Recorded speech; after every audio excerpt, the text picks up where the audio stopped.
So interview one, where Thomas will be the interviewer, I will be the interviewee. Before we start, I have a back cold, so sorry for my voice. Good.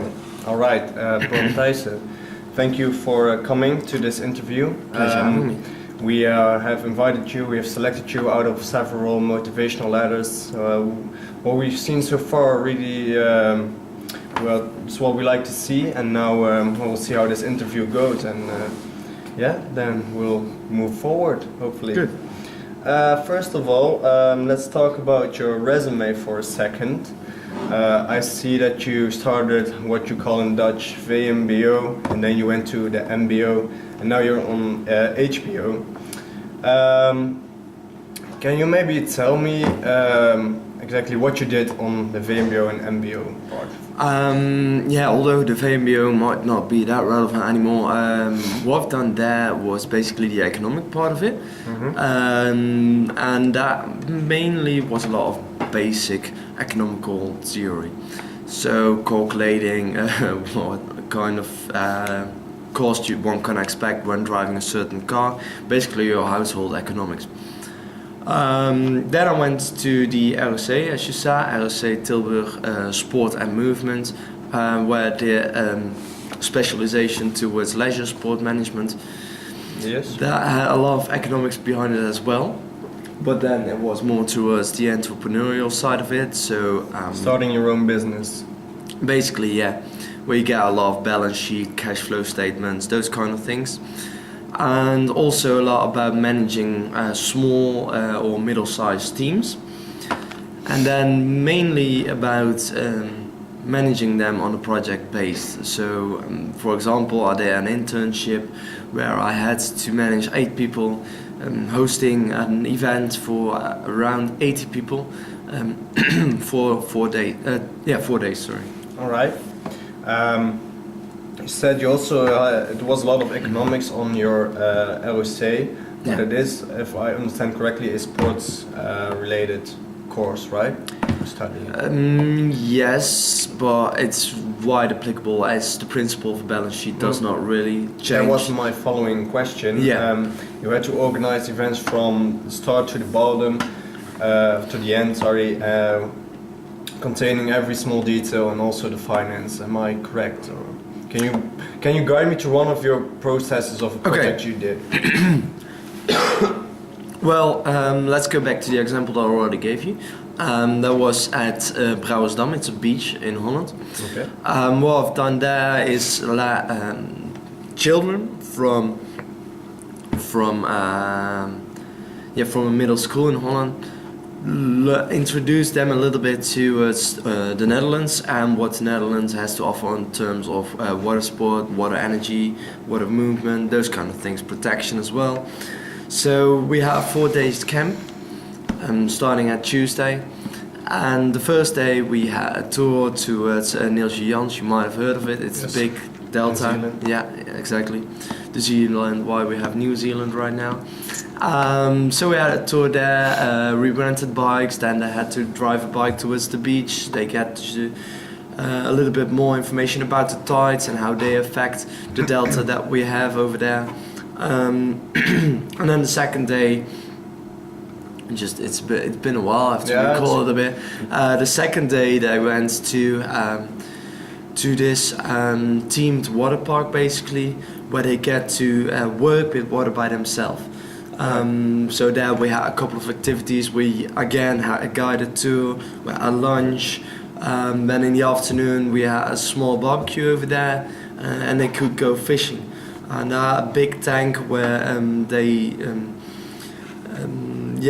grew fish in a sustainable way so they can catch them themselves, and then they barbecue them in guidance with a cook.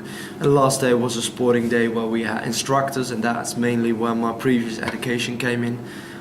Came and taught them about wind and water sports in the Netherlands and why it is that big. All right, that's very clear. So you organized a 3-day event with a lot of activities, and you told me about what you did there and explained also that was quite informational as well. And also now I'm a bit interested in how the event came to a start? You know, what was your part in arranging this all? Like not the exact activities, but what did you do to make this possible before the event? If I understand you correctly, you want to hear the motivation behind behind me founding the event. Okay, good. Going back to the VMBO or MBO, the teacher says something. We have a project, and this is the end result. And what did you do in between? How did it come to the end result? What was your part in it? So my part, as said before, was managing a sort of relatively small team out of 8 persons. We had 2 persons organizing it. So basically what I had to manage was the finances, as said before, the activity, the day-to-day program, and then at the execution phase I had to make sure that all the activities were carried out as planned, and also that the instructors were there, the volunteers were there, people knew where to go. So basically the day-to-day activity, operations, sorry. Those kind of things, and in the end we of course did an evaluation about what went right, what did not went right, or what did not went that well. So those are the things that I've done to make sure that, well, to safeguard the end result, basically. Yeah, that's good to hear. That was actually what I was fishing for a bit. So you were in general, you managed quite a lot of things. And how do you see managing? Or what do you understand what do you want from a manager? The philosophy behind managing for me. Yes. Okay. Well, for me, it's not. Keep it short. But what do you see as a manager? From my own perspective, still as managers, if you listen to a manager, you get the impression that they are important, and when you listen to a born leader or a true manager, you get the feeling that you are important. So basically, for me, a manager has to be consensual in a way, but you should also be able to give direction and to give that leadership that some people need. But on the other hand, I must not lose eye of the importance and also the effect that a team could have on a company. So for me, that's really important as a manager to really try and involve everybody and get the best result out of them as possible. When on the other hand, does not lose track of the efficiency. All right, I really like this answer, Bram. You're doing good. You're doing good. Let's go back to the curriculum vitae for a second. Currently, you're in the International School of NHTV. It's true. You're studying International Leisure Management. Can you tell me something about your study and the courses you have and yeah, well, let's just start at the vacancy that you've uploaded online. You ask for somebody who's doing also a lot besides the ordinary curriculum, excuse me. Yes.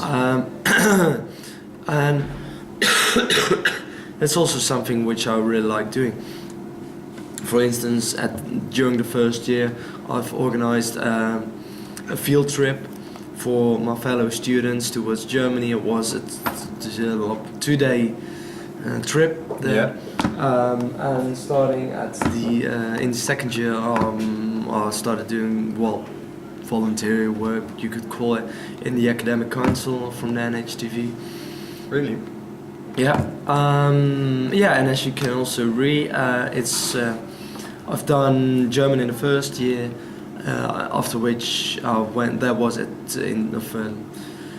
leisure time management, and then I went to international leisure management, where I participated in courses such as engineering, accounting, project development, and basically the ordinary courses. But those 2 things are the main things that I did outside of the curriculum. Do you feel like you have an advantage over your fellow students because you already had some of the project management courses? Yeah, in a way, because the previous education is really a lot of courses there are applicable, and those are followed at the NHTV. Although they're not entirely the same, they do have a lot in common, and that does help you a lot. So that's definitely something that is an experience from my point of view. And additionally, it even what also makes a major difference, at least that's how I experience it sometimes, is that you actually got some field experiences. You actually carried out some projects, which is really, really useful when planning bigger ones. I see you've been an instructor and trainer on several sports like skiing and kite surfing. Yeah. What particularly knowledge, not about sport itself, also possible, but what have you learned from that? Like you're an instructor, you have to inform people, you have to guide them. What is the is you learn most? The most important thing is dealing with people, taking responsibility, because you are sending kids down the slope doing 80 miles an hour, and people, well, the parents actually, they hope that they come back safely by the end of the day. So taking responsibility, having a hands-on mentality. If you organize such a camp, it's not that you just organize it, sit back and watch it all happen. It's really about being the first one up at the mountain, actually drilling those holes, set the course where they can train. So that's the hands-on mentality is really something, and also not having a 9-to-5 mentality is something which is, in my perspective, something what I've learned over there. But also giving feedback. It's you have 80, 90 kids coming down constantly, and you constantly have to pay attention and give feedback in a way that they actually can do something with it. It doesn't, you don't want to just be friends with them, but on the other hand, you also don't want them to be disappointed. They're still young, So that's something what I definitely learned over there, to give respect to give feedback in a respectful way, but on the other hand also give it in a way that people can work with it. So those are the four biggest things that I've learned over there, I would say. It's very clear. I'm having a bit of a Shut down? Yes. No, but it's okay. It's just okay. Okay. Good. You can just slide over and then it works again. There you go. Okay. Well, I want to move forward to the next part of the interview, which is more about yourself and your personality, because this is a big company, and not everybody fits, but some people have a different character, and I'm just a little bit interested how you see